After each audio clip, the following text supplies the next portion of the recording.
What's up, AP government people? We got a good one for you today. This is Government in America, the 15th edition. We're going to focus on Chapter 13, the Presidency. Okay, let's start off talking about the presidents. Presidents often come in with great expectations, and there are two mindsets about the presidency. The first one is that there is a belief in a powerful president, and the second one is that people are often weary of central power. So there are kind of two conflicting views about the presidency.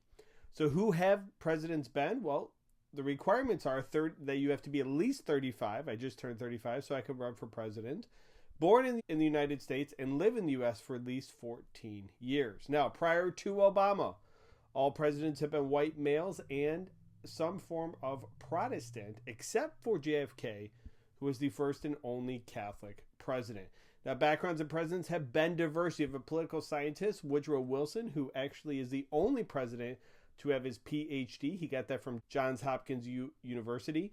You have war heroes such as Eisenhower and Washington. And then a former Texas school teacher, Lyndon B. Johnson. What do you know? Maybe someday I'll be president. Probably not. So the typical road to the White House is through presidential elections. And presidents will serve a 4-year office term, and they are limited to 2 terms after FDR. The 22nd Amendment to the Constitution stipulated that you can only hold office for 2 terms. I remember this is 2-term 22. 13 presidents served 2 or more terms, and nearly 1/5 of presidents became presidents during their terms as vice president. That's either because the president died or, in the case of Nixon, resigned. Now, the 25th Amendment, this is a selection process for the new VP if one is needed. The president can choose his vice president, but both houses of Congress must approve by a majority vote. So for whatever reason, if the vice presidency becomes vacant, whether through death, resignation, the president can choose a new vice president, but they must be approved by Congress. And that is how Gerald Ford became vice president. And the vice president takes over as president if the VP and candidate believe the president is disabled or unfit. There is a clause of the 25th Amendment which states that. Impeachment is bringing charges against an individual, is not removal, although removal is a possibility, and it started in the House. And then the Senate, they are the jury. They vote to remove the president by a 2/3 vote required. So it's a very high standard to remove the president. 2 presidents have been impeached. You know them, Andrew Johnson and Bill Clinton. Moving on to presidential powers, constitutional powers. The presidential powers are often checked by other branches, as we've seen in the separation of powers. President is the commander-in-chief, and Congress declares war. The president can appoint cabinet and officials such as judges, but they must be approved by the Senate. The president can veto bills, can call Congress to special sessions. That's a check on the legislative branch. They can grant pardons and nominate judges, and that is a check on the judicial branch. Now, by increasing presidential responsibilities in recent years, presidential power has increased. And this is especially true since World War II. But you see it early on with things like Jefferson in the Louisiana Purchase, Lincoln during the Civil War, and FDR and the economy in the 1930s. So the more responsibility the president has taken on, the more powerful the presidency has become. Now, Americans' views of the presidency have drastically changed in the 1960s and 1970s, where many Americans felt that the president became too powerful. And that is in large part due to the Vietnam War and the Watergate scandal under Richard Nixon. Here's the Watergate complex located in Washington, D.C. Okay, the vice president. Over time, the choice of vice presidents has been much more important, and it's often seen as balancing a ticket. Now, Andrew Johnson was a Democrat that was chosen to be Lincoln's VP in his second term because he was a Democrat from the South. So it's a way to appeal to Southerners. The Constitution states that they can vote in case of a tie in the Senate. So the vice president is actually the president of the Senate. If there is a 50-50 tie, the vice president will come in and cast the final vote. Many recent vice presidents have had connections to Washington through the federal government, whether it's George H.W. Bush, Al Gore, Joseph Biden. Gore and Biden were senators before becoming vice president, and they advised the president, one of the key members to advise the president. Another key part of advising the president is the cabinet. This is not mentioned in the Constitution. And Washington's first cabinet was made up of Secretary of War Knox, Secretary of State Jefferson, and Secretary of the Treasury Alexander Hamilton. There are 14 cabinet departments today, plus the Attorney General. So it has grown extensively over time. And cabinet heads must be approved by the Senate, and they are experts who advise the president in certain areas. Here's a picture of the Executive Office building, created in 1939 under FDR's administration. It's composed of several different groups, including the National Security Council, which is a foreign policy and military advisors. You see a National Security Council meeting here under President Obama. You have Secretary of State Hillary Clinton there, among others. And they help make foreign policy and national security recommendations to the president. It's ultimately the president that decides what to do. But the National Security Council is the organization that makes many recommendations. You also have the Council of Economic Advisors. These are 3 members that advise the president about economic policy. And you have the Office of Management and Budget, which helps prepare the president's budget. And we'll get much more into detail on that in the next chapter.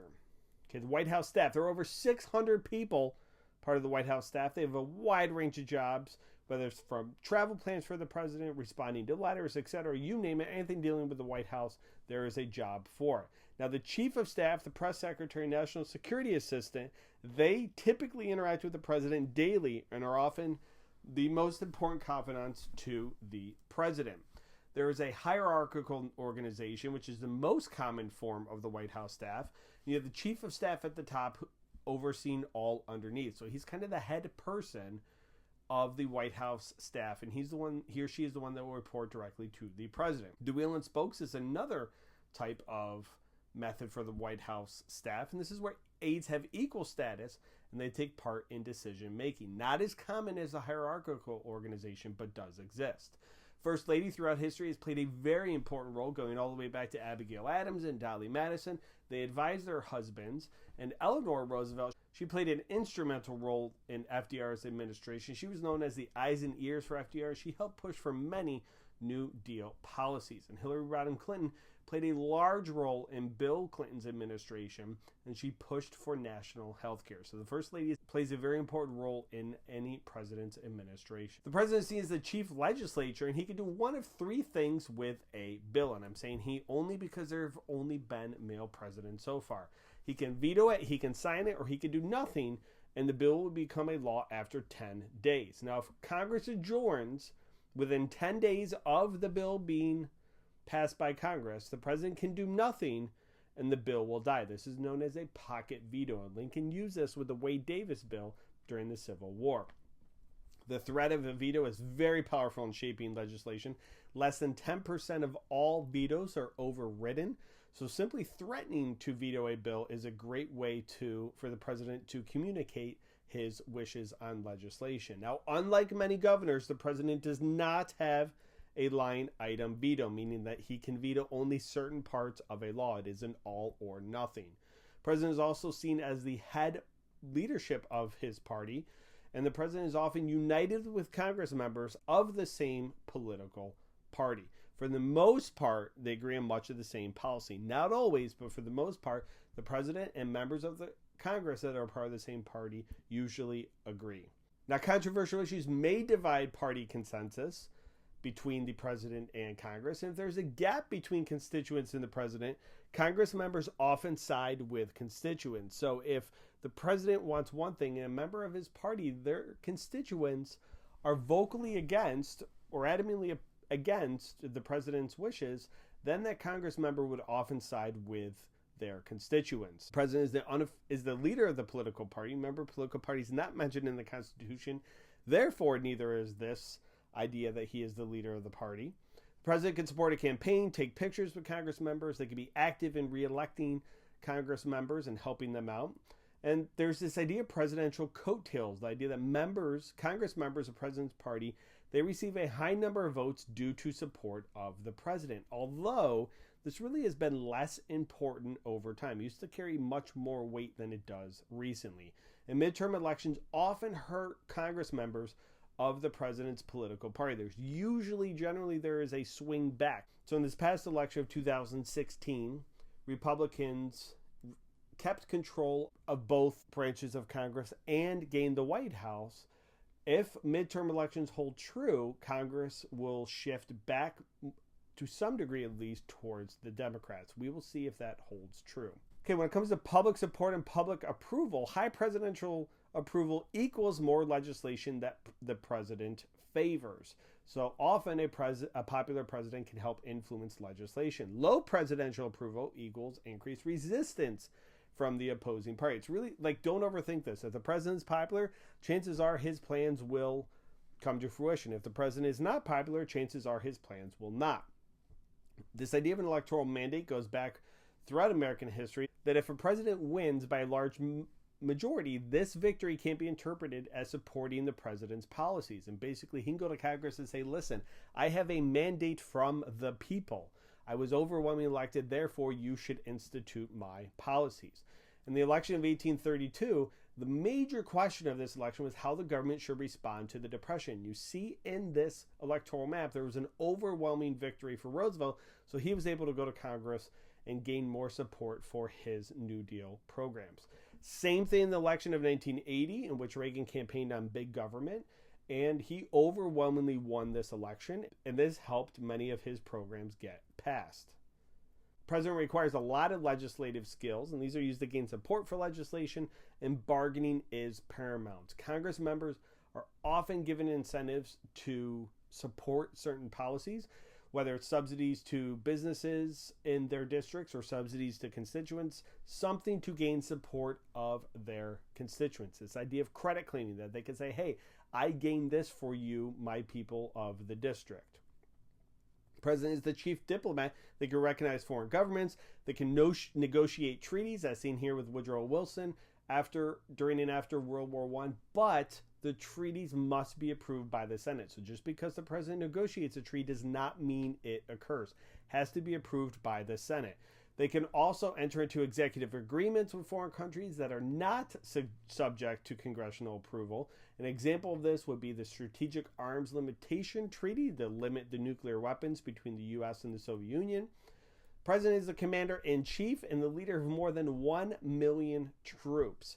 And within a very close proximity of the president at all times is something known as the nuclear football. This has the nuclear codes that the president will need to launch nuclear weapons at any given moment. So this briefcase, there's a modern one, I'm sure. This is an old briefcase, is within the president at all times. So let's talk about war powers. Congress has not declared war since World War II. However, we know the U.S. has been involved in many wars. So as a result, in 1973, Congress passed the War Powers Resolution, which sought to limit the power of the president during war. And this was really a reaction to the Vietnam War and Nixon's bombing of Cambodia. And this was passed over Nixon's veto. So this is one of those few 10% of veto bills that is overridden. What this states is that the president must consult with Congress before using the military, and they must withdraw troops within 60 days unless Congress approves of an extension.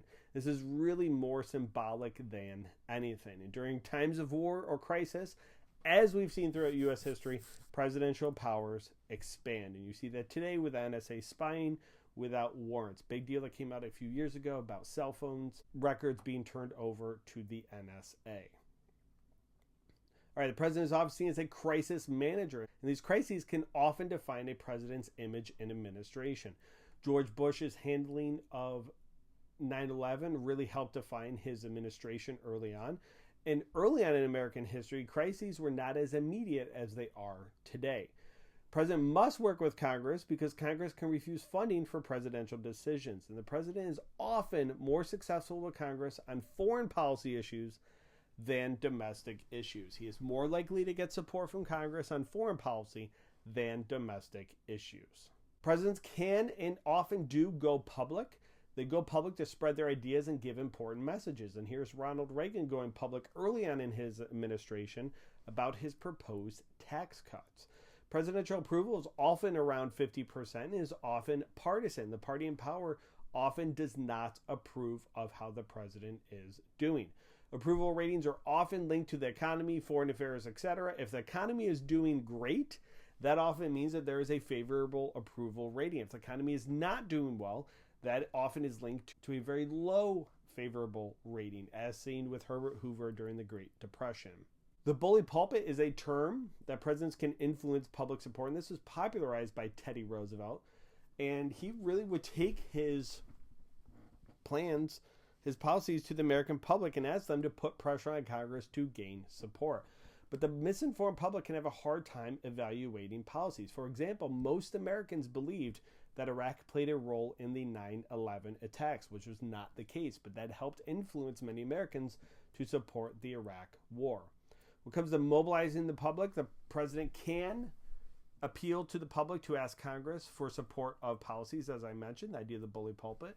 Not always successful, but Reagan's appeal for tax cuts did seem to help get his plan through Congress. Part of the president's staff is the press secretary, and the current press secretary is Sean Spicer. There is a direct link between the president and the press through the press secretary. They often meet with the press on a daily basis, and they answer questions and explain policy decisions by the president. Primetime press conferences are rare in recent years. It used to be much more popular. You would see the president on a primetime press conference. Not so much anymore. Now, anytime you're talking about the press, we have to talk about bias. This is holding a preference, point of view towards an issue, a person, or a political party. Every single person has bias in some way, shape, or form. The trick is figuring out what that is and how does that influence reporting or information. The news is often accused of being biased, and this is especially true, probably no more true than it is in the current state of affairs. The media can help define a president's image, and you can ask President Ford about that. The poor dude fell down the stairs of Air Force One. He would trip, and he was often seen as clumsy and goofy. Opponents of the presidential policies often point to a fear of too much presidential power. So there's this continued debate in American history, especially more recently, if the president has become too powerful. And succeeding presidents often have differing views of the size of the federal government. You see this with LBJ in the transition from LBJ to Nixon, from George W. Bush to Obama. These are different interpretations of the size and the role of the government. And also we can add to this Obama to Trump. So oftentimes you'll see succeeding presidents have vastly different views than the previous administration. All right, let's do a quick recap. Impeachment, what it is and what it isn't, who's involved. Presidential powers, no commander-in-chief, that they appoint officials, veto bills, grant pardons. Since the 1960s and 70s, we see a major distrust of the presidency due to Vietnam War and Watergate. Presidential cabinet, what's the purpose of it? The Office of Management and Budget, they prepare the president's budget, more on that in the next chapter. First lady and the role of the first lady. Chief legislator, what does that mean? Chief diplomat, same thing. What is an election mandate? War powers resolution, definitely know that bad boy that sought to limit the president's wartime powers. The bully pulpit, popularized by TR and the press secretary. Thank you guys very much for watching. Look forward to seeing you back here for chapter 14. Best of luck on all your exams, and have a good day.